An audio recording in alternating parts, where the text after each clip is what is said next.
Assalamualaikum warahmatullahi wabarakatuh. Anak-anak, kali ini kita akan belajar tetap tentang ejaan yang disempurnakan atau EYD berkaitan dengan penulisan kata.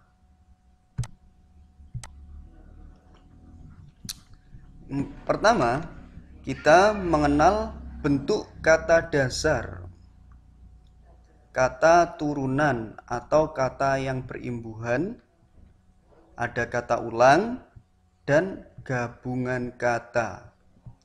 Kata dasar adalah sebagai satuan yang berdiri sendiri. Sedangkan pada kata berimbuhan, entah itu awalan, entah itu sisipan atau akhiran, dituliskan serangkai dengan kata dasarnya. Contohnya anak-anak, dididik. Nah, ini kata dasarnya awalnya adalah didik. Mendapatkan imbuhan di, maka ditulis serangkai. Begitu juga disuruh, dilebur, kesampingkan. Jadi kata dasar yang mendapatkan imbuhan, entah itu awalan, sisipan, atau akhiran, ditulis serangkai dengan kata dasarnya. Lalu kalau gabungan kata hanya mendapat awalan atau akhiran, awalan atau akhiran itu dituliskan serangkai dengan kata yang bersangkutan saja. Contohnya bagaimana?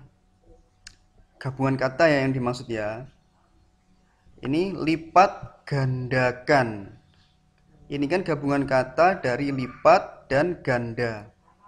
Kata ganda mendapat akhiran kan, maka yang ditulis serangkai adalah gandakan, yang mendapat imbuhan saja, lipatnya tidak. Jadi lipat gandakan, sebar luaskan, beri tahukan ya. Jadi yang ditulis serangkai adalah yang mendapatkan imbuhannya saja. Bertanda tangan, mendapat awalan ber. Jadi bertanda ditulis serangkai. Kalau gabungan kata sekaligus mendapat awalan dan akhiran, bentuk kata turunannya harus dituliskan serangkai. Jadi gabungan kata yang mendapatkan awalan dan akhiran sekaligus, maka gabungan kata itu ditulis serangkai semuanya. Contohnya, mempertanggungjawabkan. Ini kan gabungan kata dari tanggung jawab. Karena mendapatkan awalan dan akhiran, maka ditulis serangkai semua. Menyebarluaskan, dari kata sebar dan luas, mendapatkan awalan dan akhiran, maka ditulis serangkai. Terus ketidakadilan. Nah, begitu ya anak-anak ya. Lanjut lagi. Nomor 2, kata ulang. Kata ulang ditulis secara lengkap dengan menggunakan tanda hubung seperti ini.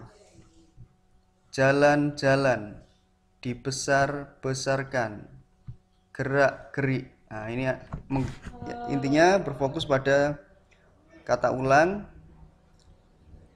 harus diberi tanda hubung seperti ini. Ya. Nomor 3, gabungan kata yang lazim disebut kata majemuk. Bagian-bagiannya dituliskan terpisah. Ya, kata majemuk atau yang gabungan kata ya, yang sudah lazim itu bagian-bagiannya ditulis terpisah. Contohnya ibu kota, tata bahasa, kerjasama, duta besar, orang tua. Nah, ini adalah gabungan kata, dua kata yang bisa menjadi makna baru ya. Ibu kota disebut juga kata majmu. Itu dituliskan terpisah. Nomor 4, gabungan kata yang sudah dianggap lazim sebagai satu kata dituliskan serangkai. Contohnya, manakala, daripada, bila mana, apabila, segitiga, matahari, sapu tangan. Nah, ini meskipun gabungan kata tapi sudah lazim dianggap sebagai satu kata ya. Jadi tidak lagi ditulis terpisah tapi ditulis serangkai.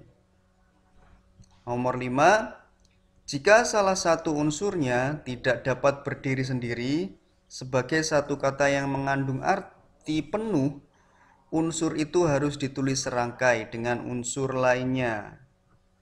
Nah, ini gabungan kata juga ini. Nah, apabila dia berdiri sendiri tapi tidak bisa mempunyai arti secara penuh, maka harus ditulis serangkai dengan kata berikutnya. Contohnya, antar warga. Nah, antar warga ini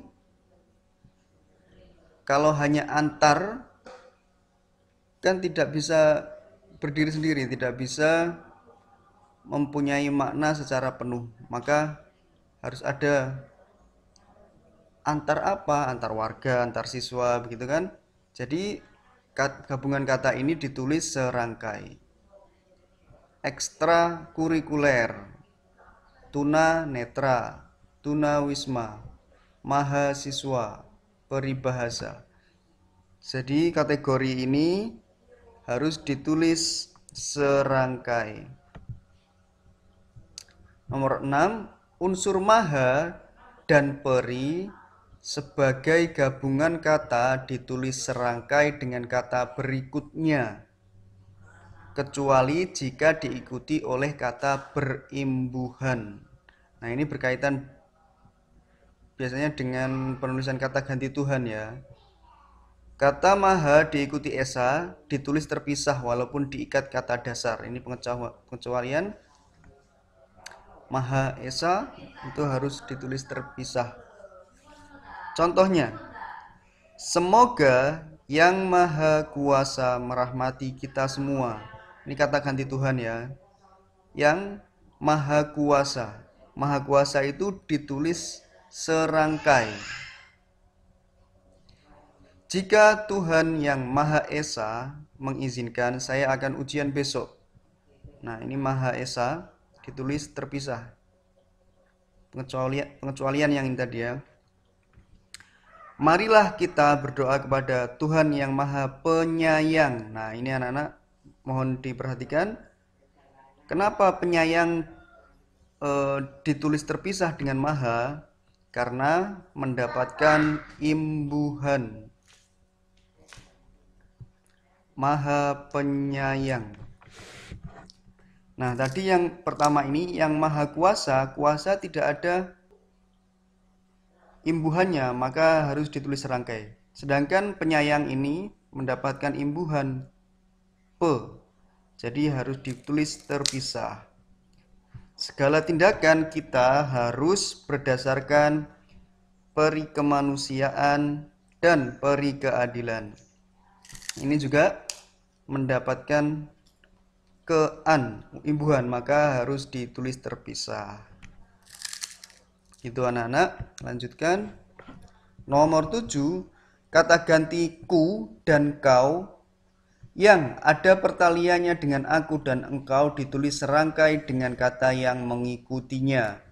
Kata ganti ku, mu, dan nya yang ada pertaliannya dengan aku, kamu, dan dia ditulis serangkai dengan kata yang mendahuluinya. Contoh, pikiranmu, berguna untuk memajukan negeri ini. Ditulis serangkai. Kalau mau, boleh kau ambil. Ditulis serangkai juga ya, buku itu. Penemuannya, nah ini juga ditulis serangkai. Dalam bidang mikrobiologi sangat mengejutkan. Masalah banjir ku kemukakan dalam diskusi antar departemen. Jadi kata ganti mu, nya itu ditulis serangkai dengan kata yang mendahului atau mengikutinya. Nomor 8. Kata depan di, ke, dan dari ditulis terpisah dari kata yang mengikutinya, kecuali jika berupa gabungan kata yang sudah lazim seperti kepada dan daripada. Contoh, saya pergi ke pasar untuk membeli sayur. Nah, ini kata depan ke ditulis terpisah dengan kata yang mengikutinya. Iwan bersembunyi di bawah meja. Juga ditulis terpisah. Kata depan ya. Nomor 9. Partikel pun dipisahkan dari kata yang mendahuluinya karena pun sudah hampir seperti kata lepas. Contoh, tidak satu pun. Nah, ini ditulis terpisah karena hampir seperti kata lepas. Ditulis terpisah dari kata yang mendahulunya. Tidak satu pun siswa yang izin hari ini. Jika saya pergi, dia pun ingin pergi. Sekalipun ia belum pernah singgah ke rumah saya. Nah, tapi ini ada pengecualian juga anak-anak. Berikut ini kelompok kata yang dianggap lazim atau padu ditulis serangkai, yaitu adapun, andaipun, ataupun, bagaimanapun, biarpun, kalaupun, kendatipun, maupun, meskipun, sungguhpun, walaupun.